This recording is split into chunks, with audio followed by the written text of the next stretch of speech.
Hi everyone, Josh Locks here again. Today we're going to talk about the infield fly rule.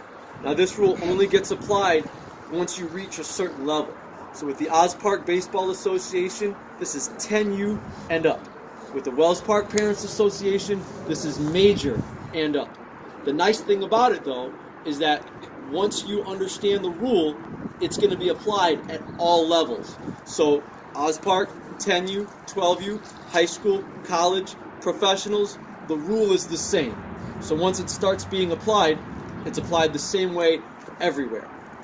The rule is meant to protect the offense from a sneaky double or even triple play. I'm going to read it to you from the rule book. An infield fly is a fair fly, not including a line drive or an attempted bunt, which can be caught by an infielder with ordinary effort. Ordinary effort is an important part of the rule, and we'll come back to it in a minute. It does not preclude outfielders from being allowed to attempt to make the catch, provided the hit is made with less than 2 out at a time when first and second base or all bases are occupied. So let's take a look at our situation. We've got first and second base occupied, less than 2 outs. Or we've got bases loaded, less than 2 outs. If we have bases loaded, we have 1, 2, 3 force outs.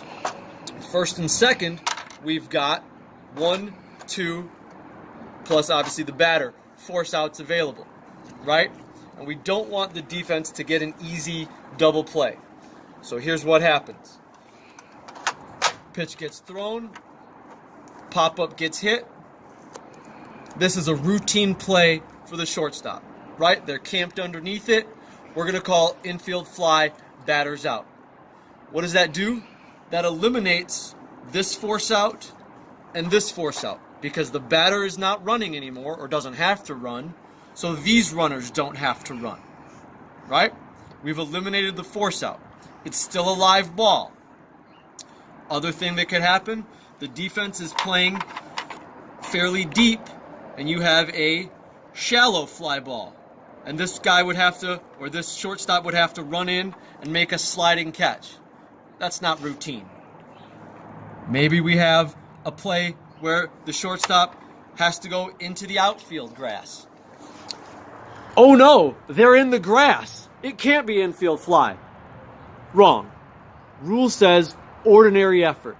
So if that shortstop takes 2 steps back and they're in the grass, ordinary effort, and we still have an infield fly.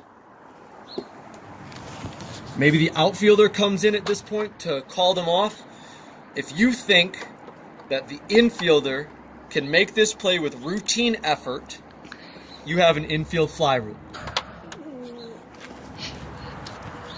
Once you determine that the infield fly rule is in effect, I stepped on the foot. Once you determine the infield fly rule is in effect, you're going to say, infield fly, batters out. Infield fly, batters out. If it's close to the line, you're not sure if it's going to land fair or foul, you're going to say, infield fly if fair. Infield fly if fair. Now, if that ball lands fair, you're going to start screaming, batters out, batters out, batters out. What if that ball lands foul? It's just a foul ball, no penalty. Infield fly, you call infield fly. The defense drops the ball for whatever reason. It's a windy day. You are going to scream at the top of your lungs, batters out, batters out, batters out.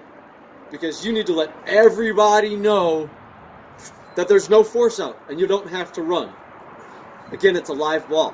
So the runners, if that ball drops and they go, they can be put out. But it's not a force, they have to be tagged. If the ball is caught, technically the runners can run. They just have to tag up like they would in any other fly ball situation. Hopefully that clarifies the infield fly rule. As always, if you have any questions, feel free to email me. Thanks a lot. Good game.